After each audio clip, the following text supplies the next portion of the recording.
नमस्कार। आज हम मन की उन गहराइयों में झांकने वाले हैं जहां दो ऐसी कहानियां छिपी हैं जो हमें मानसिक स्वास्थ्य और उससे उभरने के सफर के बारे में बहुत कुछ सिखाती हैं। एक बहुत बड़ा सवाल है, क्या साइकोसिस से बिखरा हुआ मन वाकई फिर से जुड़ सकता है? आज हम इसी सवाल का जवाब ढूंढने निकलेंगे और हमारा गाइड होगा मनोचिकित्सक डॉक्टर सिल्वानो एरिएटी का शानदार काम। और एक बात साफ कर दें, ये सिर्फ कोई मेडिकल केस फाइलें नहीं हैं। नहीं, ये तो इंसानी जज्बे, हिम्मत और वापसी करने की ताकत की कमाल की कहानियां हैं। अब डॉक्टर एरिएटी ने यही दो केस क्यों चुने? दिलचस्प बात यह है कि उन्होंने ये केस इसलिए नहीं चुने कि ये सबसे सफल थे, बल्कि इसलिए क्योंकि ये हमें थेरेपी की पूरी प्रक्रिया के बारे में सबसे ज्यादा सिखा सकते थे। तो चलिए अब सीधा कहानी में उतरते हैं। हमारी पहली कहानी है जेराल्डीन नाम की एक महिला की। जेराल्डिन की दुनिया, उसकी दुनिया की बुनियाद ही एक बिखरे हुए परिवार में रखी गई थी। एक ऐसा माहौल जहां उसे हर कदम पर आलोचना और गहरे अकेलेपन का सामना करना पड़ता था।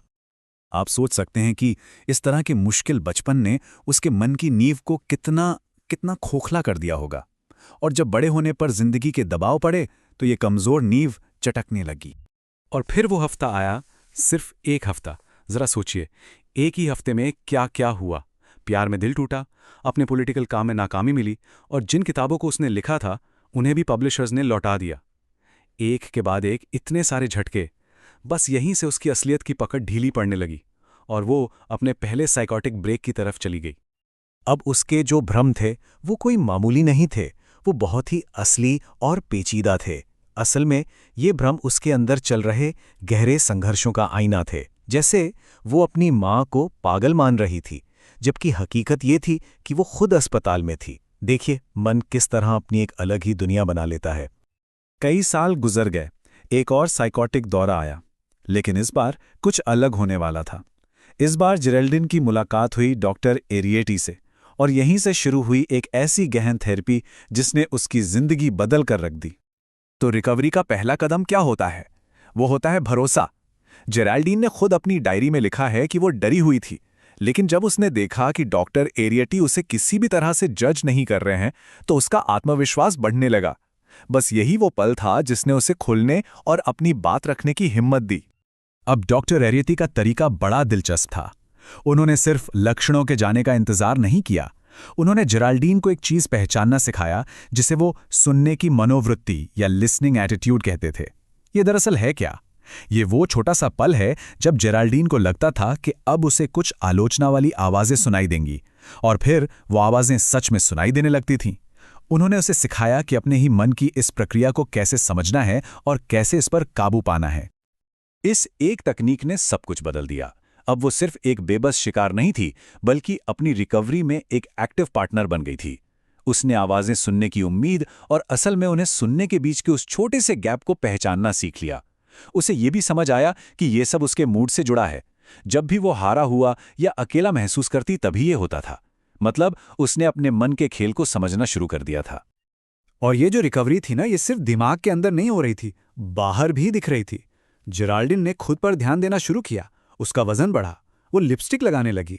इतना ही नहीं, उसने शादी की और एक बच्चे को जन्म भी दिया।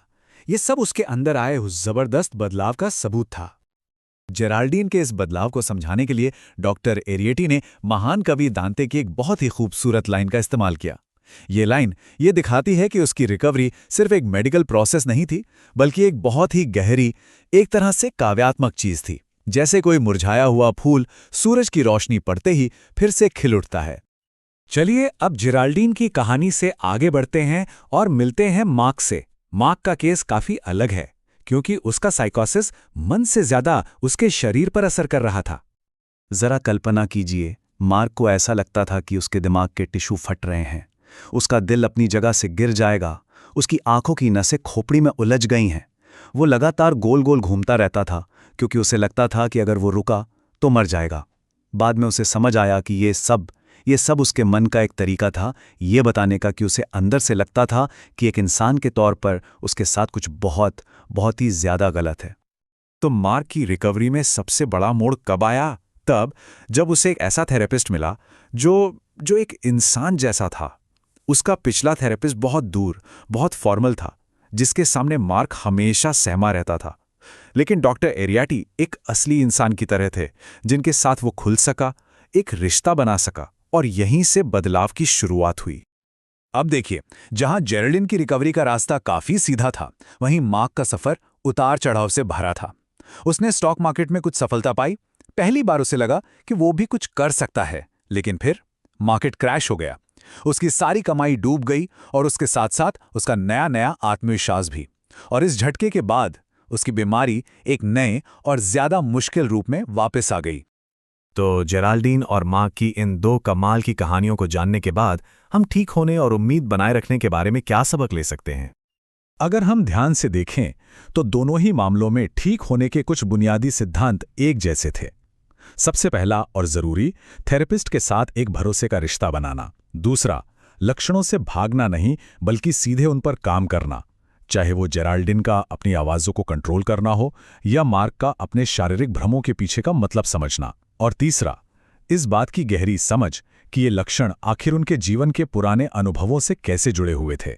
जेराल्डीन की कहानी हमें एक बहुत बड़ी और ज़रूरी बात बताती है, वो ये कि क्रॉनिक सिज़ोफ्रेनिया जैसी गंभीर हालत से भी कोई इंसान बाहर आ सकता है। वो अपनी ज़िंदगी में खुशियाँ ढूंढ सकता है और एक मतलब भरी ज़िंदगी जी सकता है। ये वाकई मुमकिन है। हाँ, लेकिन एक बात और याद रखनी होगी, रिकवरी का मतलब कोई जादुई इलाज नहीं है जहां सब कुछ हमेशा के लिए ठीक हो जाए। ये एक सफर है जो चलता रहता है। जेराल्डीन को भी अपनी पुरानी चिंताओं की एक कमजोरी के साथ जीना था, जिसे डॉक्टर एरिएटी अक्लीज हील कहते थे। फर्क बस इतना था कि अब वो इसे संभालना जानती थी। और आखिर में ये दोनों कहानियां हमें क्या दिखाती हैं? ये दिखाती हैं कि जब एक मन पूरी तरह बिखर भी जाए, तब भी थेरेपी की प्रक्रिया उसे फिर से जोड़ने में मदद कर सकती है। और सिर्फ जोड़ती ही नहीं, बल्कि उसे एक नए और ज़्यादा मजबूत रूप में ढाल सकती है। ये उस बीमारी के सामने उम्मीद का एक बहुत बड़ा संदेश है, जिसे अक्सर लोग लाइलाज मान लेते हैं। तो फिर आखिरी सवाल यही है कि गंभीर मानसिक बीमारी से रिकवरी का असली मतलब क्या है? शायद ये किसी मंजिल पर पहुंचना नहीं है। शायद ये एक इलाज नहीं, बल्कि अपने बिखरे हुए जीवन को वापस पाने का एक साहसी और लगातार चलने वाला सफर है।